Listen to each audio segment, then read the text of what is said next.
नमस्कार बच्चों, कैसे हैं आप सब। आशा करती हूँ कि आप सब घर पे स्वस्थ होंगे। आज का जो हमारा विषय है वो है हमारा संज्ञा। संज्ञा क्या होती है आप सबको पता ही होगा। संज्ञा क्या होती है, देखिए, किसी व्यक्ति, वस्तु और स्थान के नाम को संज्ञा कहते हैं। किसी भी व्यक्ति का नाम, वस्तु का नाम और स्थान के नाम को आप जानते हैं संज्ञा कहते हैं। एग्जाम्पल, उदाहरण है आपका राम। राम किसी व्यक्ति का नाम है, इसीलिए संज्ञा। दिल्ली किसी स्थान का नाम है और मेज किसी वस्तु का नाम है। अब आज का जो हमारा टॉपिक है वो है संज्ञा। तो आप जानते ही है कि किसी व्यक्ति, वस्तु या स्थान के नाम को संज्ञा बोलते हैं। आगे है आपका संज्ञा के भेद। संज्ञा के कितने भेद होते हैं? संज्ञा के भेद होते हैं 3। पहला व्यक्तिवाचक, दूसरा जातिवाचक, तीसरा भाववाचक। पहला जो संज्ञा का भेद है वो है व्यक्तिवाचक। व्यक्तिवाचक नाम से ही आपको पता चल रहा होगा कि इसमें किसी व्यक्ति के बारे में बात की जाएगी, एक सिंगल पर्सन।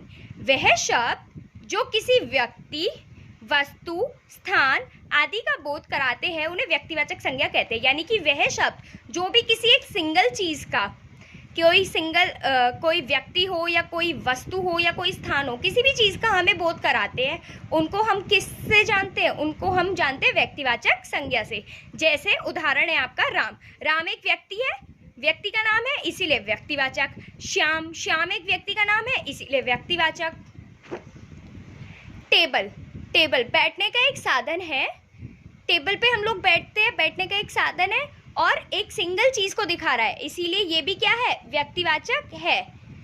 आपका दूसरा है उसमें। अब आपने संज्ञा के 3 भेद पढ़े थे, व्यक्तिवाचक, जातिवाचक और भाववाचक। तो आपने व्यक्तिवाचक में पढ़ा कि किसी एक व्यक्ति के बारे में या किसी वस्तु के बारे में या किसी स्थान के बारे में बताएंगे। अब दूसरा है आपका जातिवाचक। जातिवाचक संज्ञा वो संज्ञा होती है जो पूरी जाति को दिखाती है। यानी कि इसमें एक सिंगल पर्सन को, एक अकेले व्यक्ति को नहीं दिखाया जाएगा, पूरे ग्रुप को, पूरी जाति को दिखाया जाएगा। देखिए, जो शब्द संज्ञा किसी जाति का बोध करवाता है वह जातिवाचक संज्ञा कहलाता है। यानी कि ऐसे शब्द जो पूरी की पूरी जाति का बोध कराते हैं, यानी कि उससे किसी एक सिंगल जने के बारे में पता नहीं चलता, बल्कि हमें पूरे ग्रुप के बारे में पता चले, तो उसको हम जातिवाचक संज्ञा कहते हैं। जैसे उदाहरण है आपका लड़का।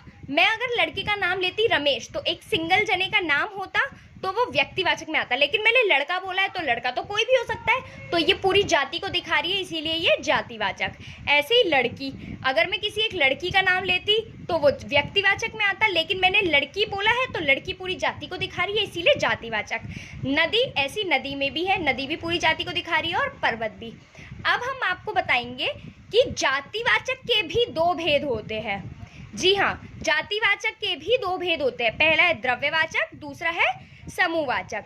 अब द्रव्यवाचक और समूहवाचक क्या होते हैं? देखिए, द्रव्यवाचक जिन संज्ञा शब्दों में किसी धातु, द्रव्य, सामग्री, पदार्थ का बोध हो उसे द्रव्यवाचक संज्ञा कहते हैं। यानी कि ऐसे शब्द जिससे किसी भी हमें धातु के बारे में या किसी भी इंग्रेडिएंट, किसी भी सामग्री के बारे में, किसी भी पदार्थ के बारे में पता चलता है, तो वो हमारे कौन सी संज्ञा कहलाती है? जातिवाचक में द्रव्यवाचक संज्ञा। ये जातिवाचक का भेद है। जैसे कि गेहूं, गेहूं हमारी सामग्री है, चावल हमारी सामग्री है, सोना हमारा धातु है, तांबा हमारा धातु है, घी हमारी सामग्री है, ऊन। ये सब क्या दिखा रहे हैं? आपके द्रव्यवाचक संज्ञा को दिखा रहे हैं। अब आपने जातिवाचक के अंदर 2 पढ़े थे, द्रव्यवाचक और समूहवाचक। द्रव्यवाचक में तो था कि हमें किसी भी द्रव्य या किसी भी पदार्थ के बारे में बताया जाएगा, लेकिन समूहवाचक में है कि इसमें आपको एक पूरा ग्रुप दिखाएगा। जैसे जाति, इसकी मेन हेडिंग जातिवाचक है, जातिवाचक में पूरा ग्रुप दिखाया जाता है, तो इसीलिए समूहवाचक में भी समूह से ही पता चल रहा है कि एक साथ, समूह मतलब एक साथ। तो ऐसे शब्द जो हमें एक साथ चीज़ें दिखाएं वो कौन सी संज्ञा कहलाएंगी? समूहवाचक संज्ञा। जिन शब्दों से किसी एक व्यक्ति का बोध ना होकर पूरे समूह का बोध हो वह समूहवाचक संज्ञा कहलाती है। यानी कि ऐसे शब्द जिनसे सिर्फ एक इंसान या एक ही चीज़ के बारे में पता नहीं चले, बल्कि हमें पूरे समूह के बारे में पता चले, उसको हम समूहवाचक कहते हैं। उदाहरण देखिए, जैसे सेना। सेना में एक ही जना नहीं होता, पूरा ग्रुप होता है, इसीलिए ये समूहवाचक है। परिवार, परिवार में तो एक ही व्यक्ति नहीं होता, बहुत सारे लोग होते हैं, तो इसीलिए समूह को दिखा रही है, इसीलिए समूहवाचक। पुलिस और पुस्तकालय। अभी तक आपने जो पढ़ा है वो संज्ञा पढ़ा है, संज्ञा के 3 भेद पढ़े हैं, व्यक्तिवाचक, जातिवाचक, भाववाचक। व्यक्तिवाचक में आपने पढ़ा है कि व्यक्तिवाचक में एक व्यक्ति, वस्तु या स्थान के बारे में बताया जाएगा। जातिवाचक में आपने पढ़ा है कि आपको जाति के बारे में बताया जाएगा। जातिवाचक के अंदर आपने 2 पढ़े हैं, द्रव्यवाचक और समूहवाचक। द्रव्यवाचक में किसी भी सामग्री के बारे में बताया जाएगा और समूहवाचक में आपका किसी भी समूह के बारे में बताया जाएगा। नेक्स्ट है आपका भाववाचक।